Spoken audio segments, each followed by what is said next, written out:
So after your dog has been conditioned on an e-collar indoors, this would be moving them outdoors. And how do you move them outdoors on a long line with the e-collar? So everything we teach is in terms of pressure. So we started out on a slip lead. So using a long line with a slip lead built into it, that goes high up around their ears. Bianca also has an e-collar attached with the long line, which is high up on her neck. Not too tight, but not too loose, so that, you know, it's a good fit. And so this is a 4-dog unit. A 1-dog unit would look different than that, but this is color coordinated, so Bianca's button is yellow, and she's got a yellow collar on. So as I demonstrate the long line, which again, if you don't want to use the e-collar, then you know how to use the long line with other tools, a training collar or just a slip lead built in.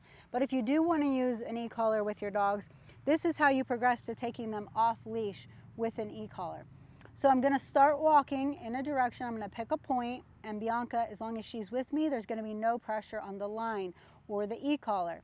If there's pressure on the line, I'm going to raise my hand so that you can see, and I'm going to put pressure on her e-collar. So you know when I'm putting pressure, meaning I'm pushing her button, and that is an electric stem of pressure.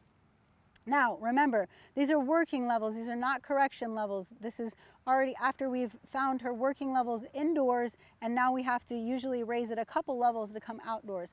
But you should not see big reactions in the dogs. You should not see them twisting their head, jumping off the ground. You should not hear them yipe or anything like that, because if you are hearing those things or seeing those things, you are too high on the e-collar, and that is a correction, and we're just communicating with her. We're not correcting her.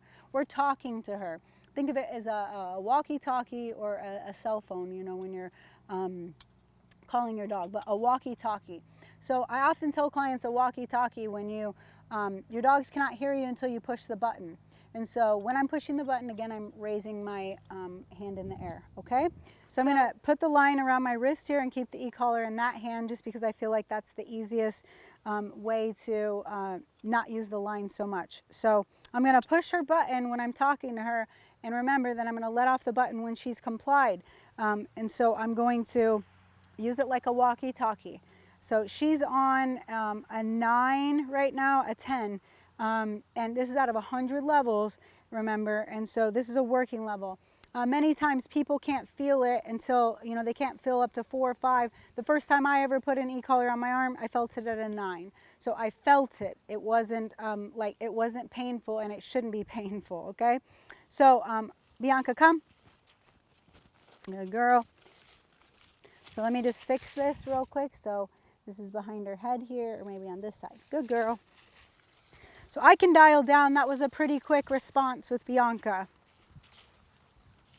Good girl, baby. Good girl. Good girl, BB. So Bianca's allowed to hunt, sniff, explore, be a dog. Good girl, come. I'm not having to use any e-collar on her, but if she was new at this, I would most likely have to be using the e-collar when there's pressure on the line. So right now, Bianca, come. Bianca, come. Oh, she's getting tangled here.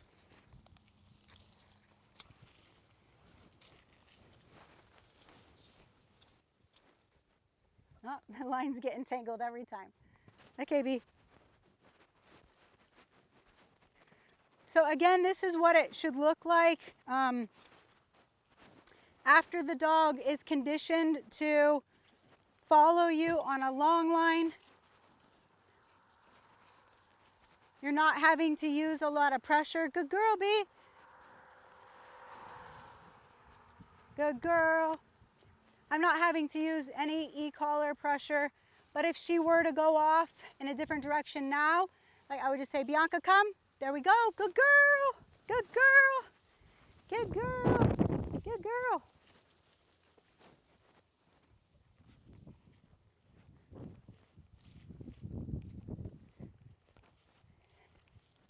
Good girl, B. So as you can just see, she's following along. She's done this many times. You know, if I cut behind her, I'm going to make sure I'm not stepping on the leash. Good girl. She's following right with me. If she wasn't, I could give her e-collar right there. Good job, BB. Good job. Good job. Good jobby.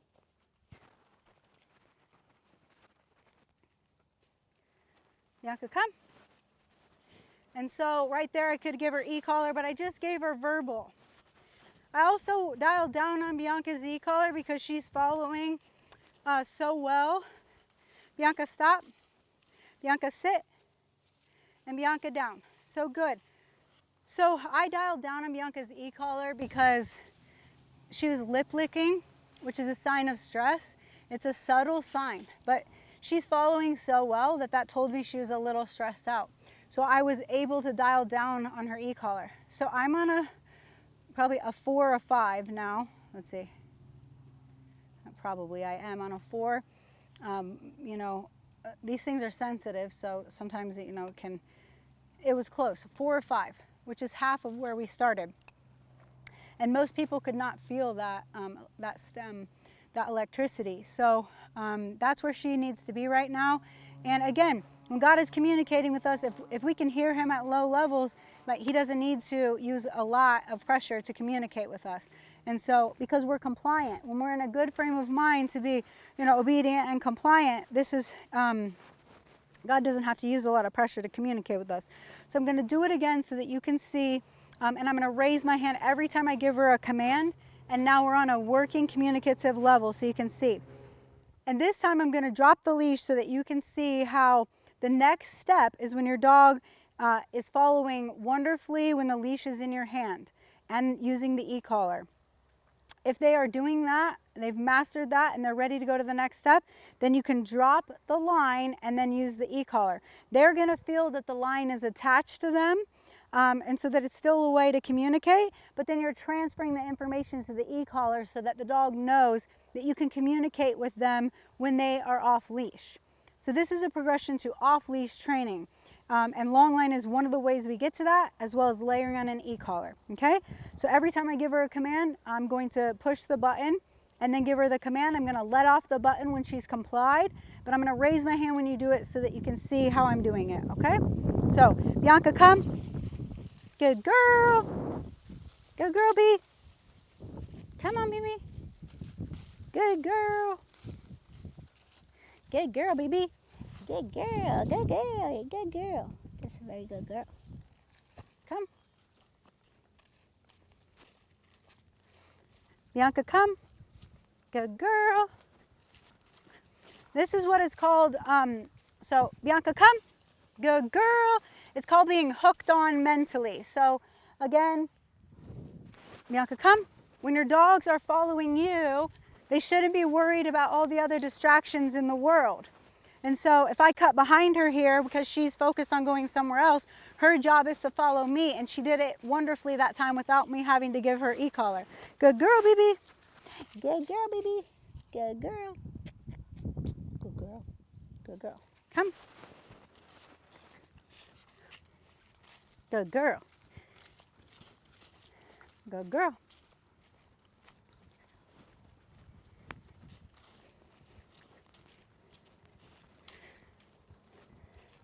We're just enjoying walking together. She gets to be a dog, hunt, sniff, explore the world. Bianca, stop.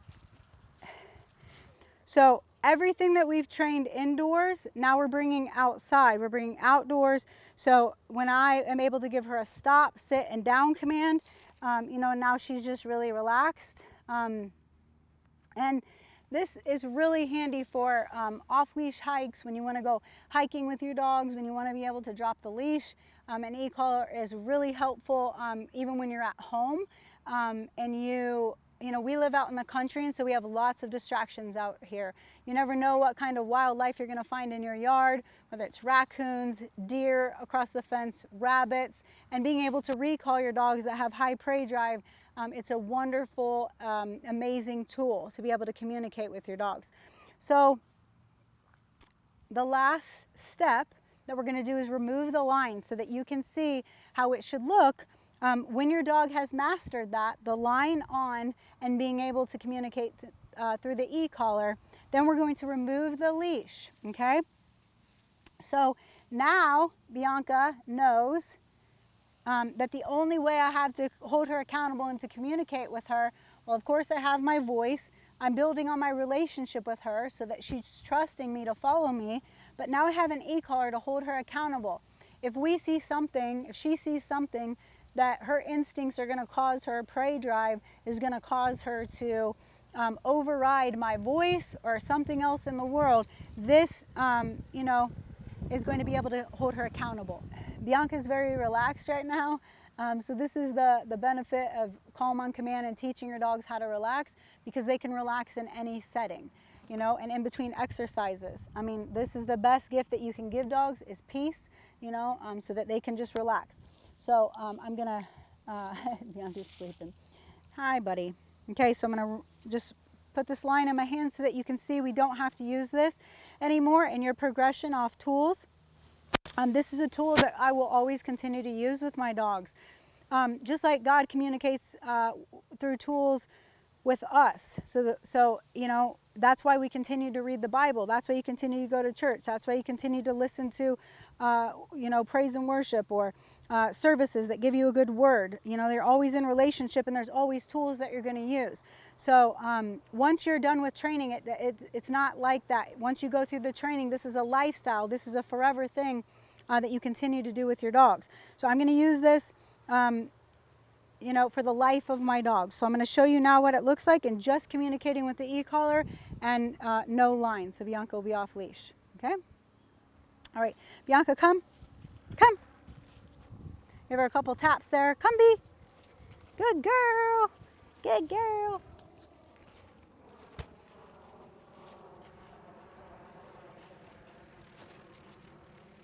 Good girl, Bee. Good girl, Bee, come.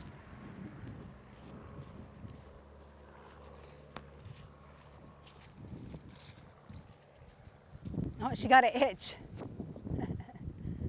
Bianca, come. Come, come, come. Good girl. Give her a couple taps there. Good girl. Good girl. Bianca, come.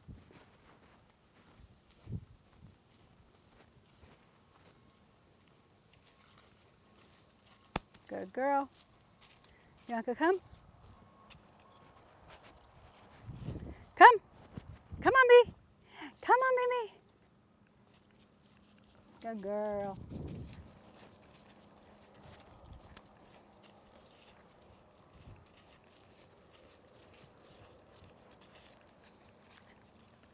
Bianca, stop. Bianca, sit. And Bianca, down. So each one of those commands, I was coming off of the button every time that I was giving her a command. But I was putting on the pressure. So we're on a 5 out of 100, and most people couldn't feel a level 5. So we're in my yard, which is low distractions. We have the cars over here. We have a dog up on the patio, and another person helping out up here. So, so it's low distractions. And then of course, you know, the camera. And so, but it's low distractions. Before you go out in the world, you want to make sure that your dog understands this. Because this is how they have to learn. This is why humans learn in a low distraction setting before we go out in the world. And so hopefully that helps in terms of how you layer on the e-collar and progress your dog off of a long line onto the e-collar.